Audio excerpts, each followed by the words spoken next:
mas como ele é muito voraz, como ele é muito feroz no mercado, e como ele tem muito contato com empresários, conhece muita gente que trabalha com jogador, geralmente a prática mostra outra coisa. Mostra um dirigente que é cauteloso, acho que pode acontecer. Um dirigente que é cauteloso na teoria, é cauteloso no discurso, até para proteger o próprio trabalho, para ele não ser cobrado mais à frente, que, olha, daqui a uma semana, o Matos falou e não chegou ninguém. Daqui a 15 dias, olha, chegou um que não agradou muito. Mas na prática, geralmente, ele vai com muita sede ao pote. Então, acho que o Vascaíno ouviu ontem. Você acha que ele está blefando, em outras palavras? Eu acho que ele está protegendo inicialmente o próprio trabalho, em relação a minimizar a pressão, não criar grande expectativa, não criar uma grande perspectiva que muita gente possa chegar, mas a prática... Isso, na verdade, não é criar, é tirar, porque ele chega já com essa expectativa. Já? Mas aí eu acho que há trabalhos e trabalhos. Fala, torcida vascaína, tudo bem com vocês? Sejam todos muito bem-vindos aqui no canal. Alexandre Matos é barrado pela 777 e ele quer trabalhar, mas não querem deixar ele trabalhar. Aporte financeiro aí não chega para essa primeira janela de transferências. E agora, torcedor, o que temos para 2024? Já vou deixando aos créditos também ao canal ESPN Programa F360, trazendo para vocês aí a melhor informação do Vasco. Também já vou pedindo para você que não é inscrito que se inscreva no canal, acione suas notificações, deixe o seu like e o seu comentário também aí. Então vamos aí a mais um corte aí, mais uma informação do Vasco para vocês atualizadíssimas. Vamos falar do Vasco, o Vasco de tanta gente, né? De quem? Dodô da Colina. Dodô da Colina, sabe que ele grava todas as participações nossas quando se fala do Vasco na programação. Pra cornetar. Pra depois usar contra a gente. Pra colocar naquelas páginas de torcida do Vasco. Dodô da Colina é um fã de esporte, né, Abel? É um fã de esporte que realmente sempre nos acompanha. Um abraço para o amigo Dodô da Colina, que vai acompanhar, como você, que nos acompanha, o Alexandre Matos, falando sobre os novos projetos, contratações, reforços do Vasco para essa temporada. Vamos ver. Sobre a escolha, sem dúvida, isso aqui, né? A camisa, a tradição, o tamanho, o desejo de contribuir, de participar de um projeto que eu entendo que é um projeto que tem tudo para crescer, né? Tudo para conquistar o protagonismo, que é o desejo. Eu não disse especificamente de qualquer nome de jogador que queira ou não ficar. Eu disse que aqui no Vasco hoje fica quem está integrado, quem quer, quem tem vontade, quem entende que o Vasco é o maior lugar do mundo para se trabalhar, que o Vasco é. Então, eu não citei isso para citar nome de jogador nem nada. Se algum jogador sair, ele vai sair porque é bom para o Vasco, e porque também tem um desejo de jogador. Jogador nenhum vai para lugar nenhum que não queira ir. Título, ele vem com um projeto sério. E projeto de médio a longo prazo. Então o Vasco vai conseguir conquistar seus títulos, mas o Vasco vai saber por que vai ganhar seus títulos. Esse é o Vasco. É isso que eu venho dizendo de aqui dentro nós temos que ter isso, modo mundo e tudo, que esse é o Vasco. Né? Ninguém vai entrar aqui e falar, não, eu não tenho condição de ganhar o título. Não. Nós temos condição e nós vamos fazer o melhor possível para isso. Bom, tá aí o Alexandre Matos, que trouxe o David, que estava no São Paulo, jogou no Fortaleza, um atacante. Pertence ao Internacional. Pertence ao Internacional. O Rojas, zagueiro. Que era do River Plate. Estava no Tigre. E o João Vitor, aquele zagueiro que jogou no Corinthians. É obviamente que quando um clube anuncia ou traz o Alexandre Matos como executivo de futebol, pelo passado, pelo que ele fez no Cruzeiro, no Palmeiras, Atlético Mineiro, Atlético Paranaense, o que o torcedor espera? Uma SAF endinheirada. Vai vir um pacote de grandes nomes, tarará. Não é o que aconteceu até agora, é por isso que ele estava se explicando ali. Vocês acham que ele está convencendo o torcedor do Vasco? As contratações satisfazem o torcedor do Vasco até agora? Eu acho que não. Não. Não são nomes que causem um impacto, que façam a torcida sonhar com grandes conquistas. E o Vasco prometeu, né, a 777, prometeu um aporte financeiro bom para esse ano no Vasco. Só que esse dinheiro vem no meio do ano.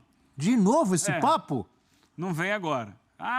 Tem dinheiro para gastar, mas não vem agora. Vem depois. Tem todo um fluxo de caixa, ano fiscal, etc. Não dá para dar uma adiantadazinha? Os campeonatos começam agora. Começam agora. E o brasileiro começa antes do meio do ano também. Então, assim, muitos clubes vão fazer isso, né? Vão buscar reforços mais no meio do ano. Eu acho que o correto é montar o time no início da temporada. Pois é. Porque aí você depois vai trazer nomes pontuais. Opa, esse aqui, 2, 3 para ajustar.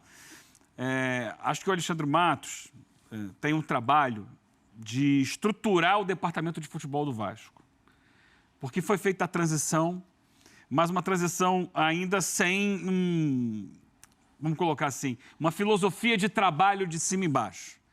Eu acho que o principal trabalho dele, nesse momento, é estruturar o Vasco esportivamente, administrativamente, criar uma base para que o clube possa seguir. Como ele falou, vai buscar títulos sabendo por quê e como vai buscar esses títulos.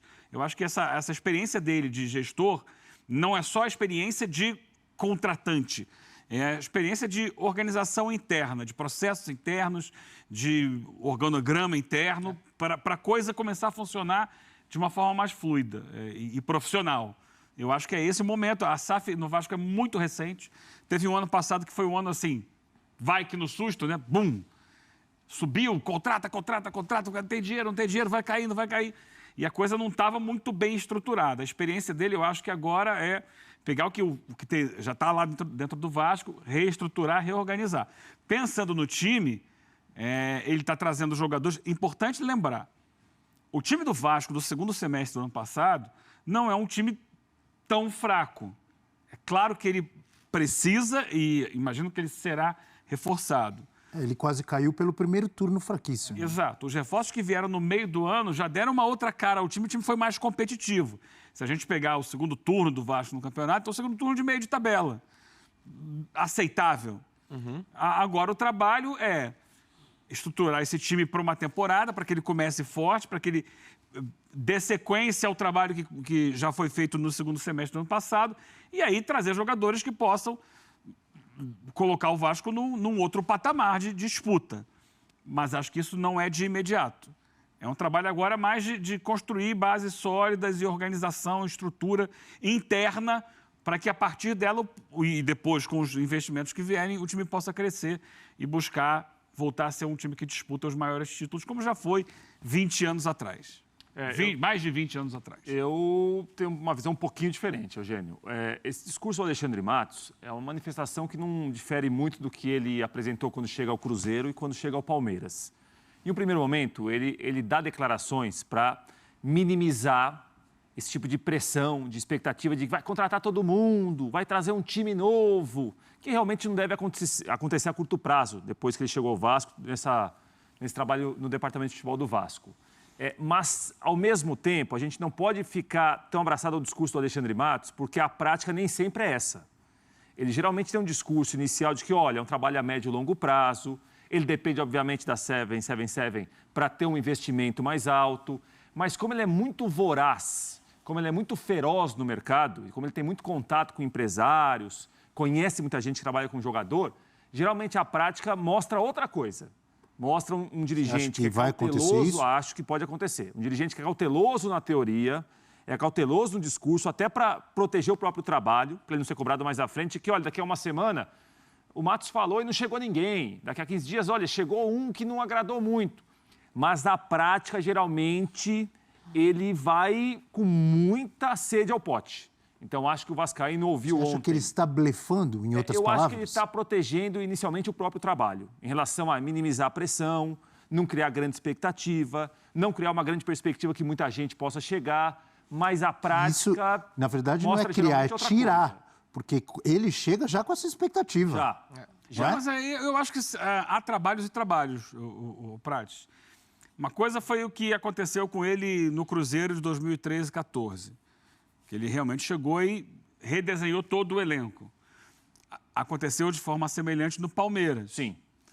Mas o trabalho dele no Palmeiras não foi só de contratar. A estrutura que o Palmeiras tem hoje passou muito pelo que ele começou a implantar lá atrás. Ainda, se não me engano, com o Paulo Nobre Sim. como presidente, né? A reestruturação do departamento de futebol do Palmeiras, ela demorou alguns anos e ele teve presente. Se a gente pegar o O Atlético Galo e no Paranaense... Furacão também contratou muito, hein? Mas se Também. você olhar Os o dois. Atlético Paranaense agora, não tem, assim, a contratação que fez a maior diferença foi o Vitor Roque. Não, mas antes disso, aquele monte de jogador, não foi ele que trouxe? Canóbio, Terans, Sim. aquela época. Acho que ele chegou Não já é? com o Canóbio lá. O Canal acho que já estava. Já estava. Ele trouxe outros jogadores, Alex Santana, que chegou, que deu um peso. isso aí. Mas assim, o Fernandinho chega porque o Fernandinho queria voltar a jogar no Brasil, no Atlético Paranaense. Não foi assim, o Alexandre Matos contratou. Então, assim, a grande tacada dele foi o Vitor Roque, de perceber o mercado, de entender e levar para lá e revender, multiplicando muitas vezes o valor que foi pago.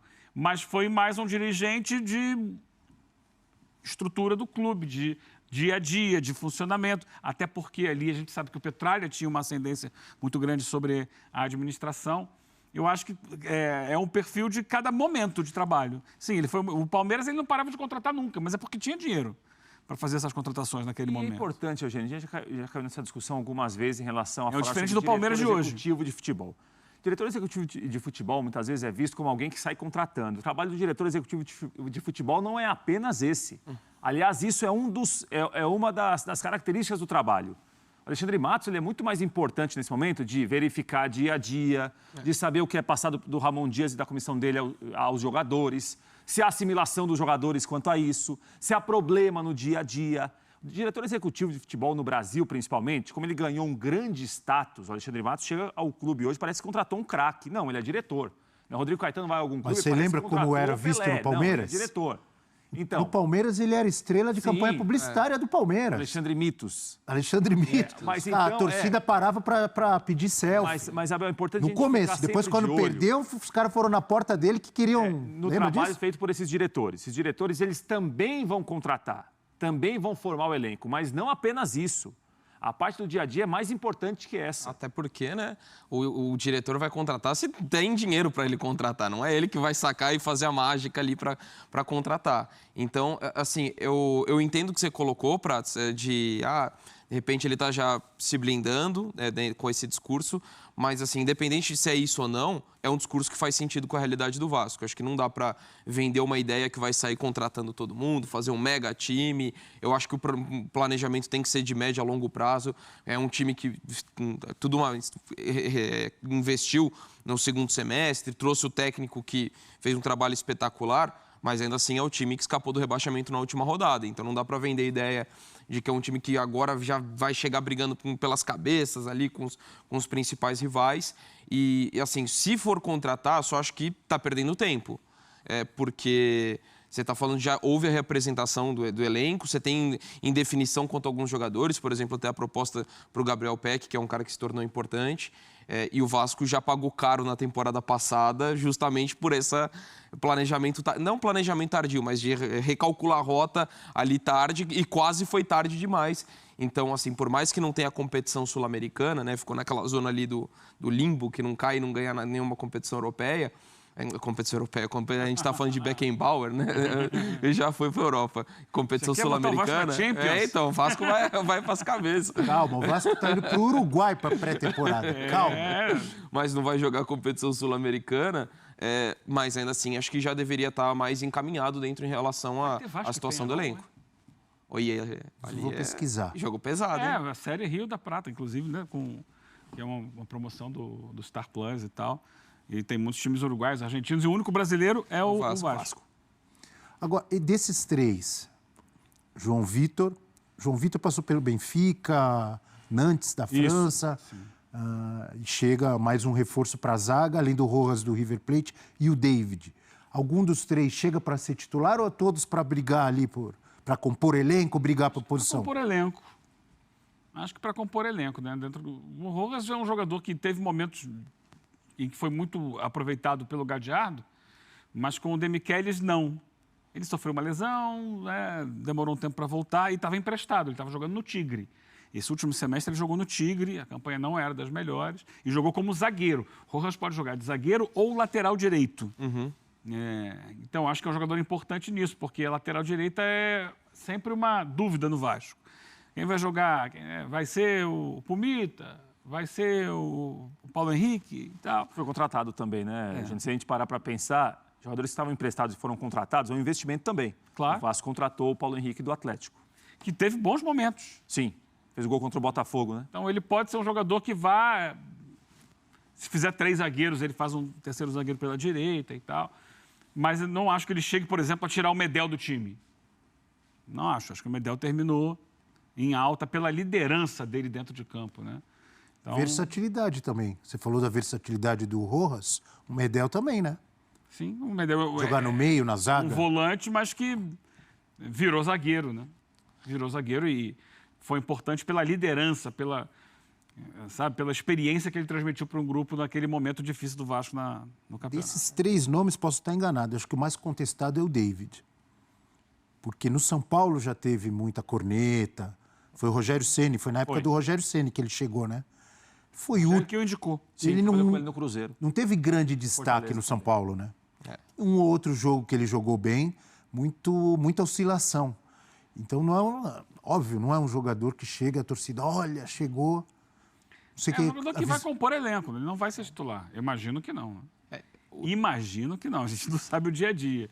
Mas acho que é para ser aquele jogador de segundo tempo e tal. E por outro lado, o que gera mais expectativa naturalmente é o João Vitor, né? Por mais que não venha num grande momento na Europa, mas... Começou bem. Começou bem no Corinthians, foi muito bem, no próprio Benfica. É um cara com qualidade na saída de bola. E assim, dentro dessa questão de ser titular ou não sei o que o Ramon Dias tem em mente, mas assim, até como o Eugênio falou do Rojas, pode jogar na lateral, não sei se ele está pensando de repente jogar com 3 zagueiros, até porque o Medel, né, muitas vezes jogou como um terceiro zagueiro dentro dessa formação, né, com a linha de 3, podendo ser o volante, ser o líbero, não sei se isso passa na mente, mas pelas contratações eu acho que daria para cogitar essa possibilidade. Não estou falando que é o melhor cenário para o Vasco ou que certamente vai ser isso, mas eu acho que se torna viável essa possibilidade com os reforços que chegaram.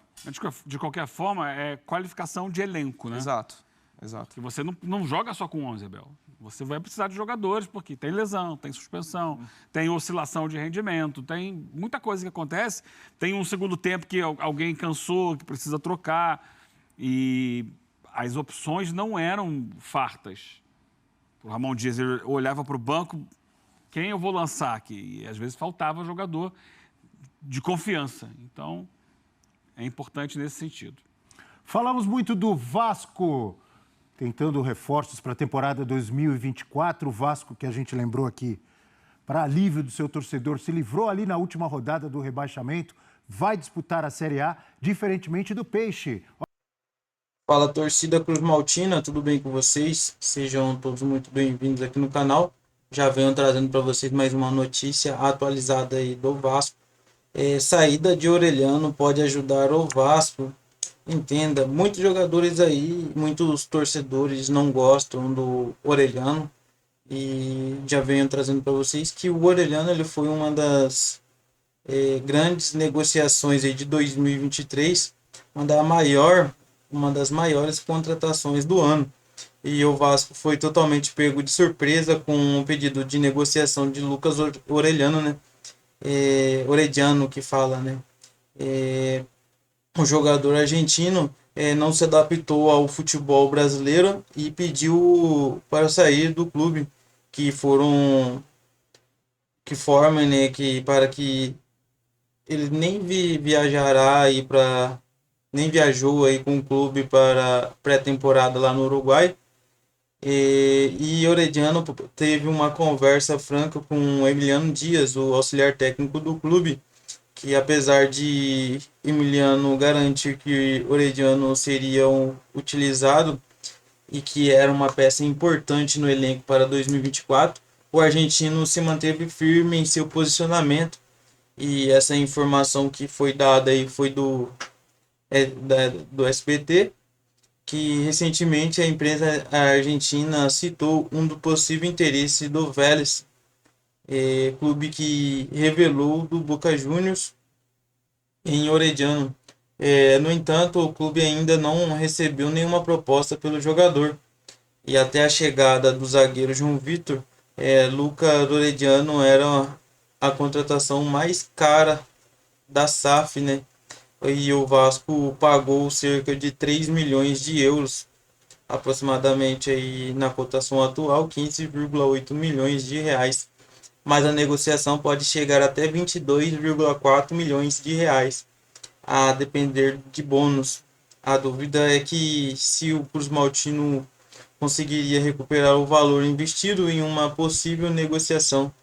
E a saída de Lucas Orediano, por outro lado, ele pode ser benéfica, apesar dos estrangeiros no elenco, porque ele tem uma cota, né, que pode apenas 7 gringos, né, no time, e o que significa que o limite está relacionado por partida. Então, com Lucas de malas prontas, o clube abre seu leque para que ele possa sair e possa sondar possibilidades no mercado sul-americano e europeu. E durante a apresentação do diretor de futebol Alexandre Matos, agora na última segunda-feira, o dirigente mandou uma indireta para o próprio elenco, né, que apesar de reforçar que não era direcionada para nenhum jogador, mas Matos falou sobre o desejo que os jogadores precisam ter para ficar no clube. E, além disso, ele foi direto ao dizer que só fica no clube quem tem desejo de continuar no Vasco, quem tem desejo de ser campeão, porque o Vasco sempre vai buscar atletas que queiram estar aqui. Só vai permanecer no elenco quem quer ficar. Então, queremos pessoas dentro da responsabilidade financeira. E o futebol hoje está caro. E o Vasco vai continuar equacionando as suas dívidas, conseguindo investimentos e melhorando a estrutura e melhorando o projeto. Essas são palavras de Alexandre Matos em sua coletiva ontem à noite, né, antes dele publicar ali nas suas redes sociais. Ali o TV Vasco ali já transmitiu ali a sua coletiva. Então é isso, pessoal. Saída de Orediano, né? Eu disse Orelhano no começo, mas é Orediano, que ali é argentino. Então a saída dele pode ser benéfica aí por esses motivos. Então é isso, pessoal. Queria trazer para vocês até o momento. Não se esqueça de se inscrever no canal, acionar suas notificações, deixar o seu like e o seu comentário também, que nos ajuda muito. Valeu? Fiquem com Deus e até a próxima notícia.